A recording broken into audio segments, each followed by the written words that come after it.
Hi, second graders. This is Mrs. Decker again.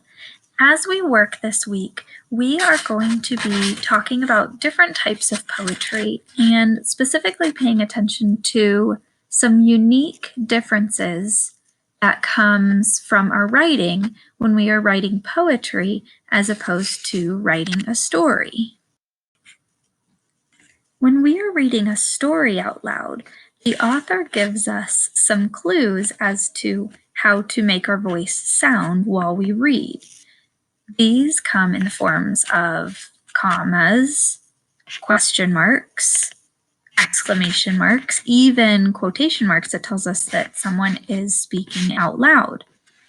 When we are reading poetry, there's something very special that happens, and that is called line breaks. When we read poetry, we not only have to pay attention to punctuation like commas and periods, because we will still find that in a lot of poems, but we have to change the rate or the speed of our voice based on the breaks that we see amongst our words. And so if we check out this fun little poem by Michael Flanders, "What fun to be a hippopotamus and weigh a ton from top to bottomus." This poet broke apart our lines by dropping them down, but also by leaving some space in between our words. This is a little bit different than concrete poetry, though, because the way that the words are positioned are not trying to create a picture. Rather, it gives us some clues on how to read it. This next little bit that I'm going to read is an excerpt, which is a small part of a book called Love That Dog by Sharon Creech. And we meet a character who has just been told by his teacher that he needs to write some poetry, and he's feeling a little bit grumpy about that fact. And so this book is kind of written like a diary or a journal and starts us out on September 27th.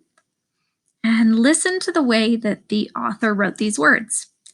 "I don't understand the poem about the red wheelbarrow and the white chickens, and why so much depends upon them. If that is a poem about the red wheelbarrow and the white chickens, then any words can be a poem. You've just got to make short lines." I was feeling really inspired this week from thinking about writing stories and turning those stories into poems simply by breaking apart the lines in the way that this character did in Love That Dog. So we are going to first off just practice reading poems, paying attention enough to pause your voice at certain lines. Pay close attention to a smaller number of words on one line. So when we see two words together, or even just one word on its very own line, chances are the author wants you to pay particular attention to that word for some reason. And so you should make your voice match that feeling. One poet who's very good at telling stories by turning them into poems is Shel Silverstein.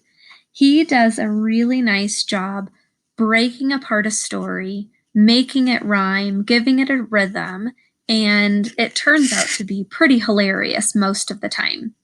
Listen to me read this story, Forgetful Paul Revere, which is a story. You will see question marks and ellipses and commas.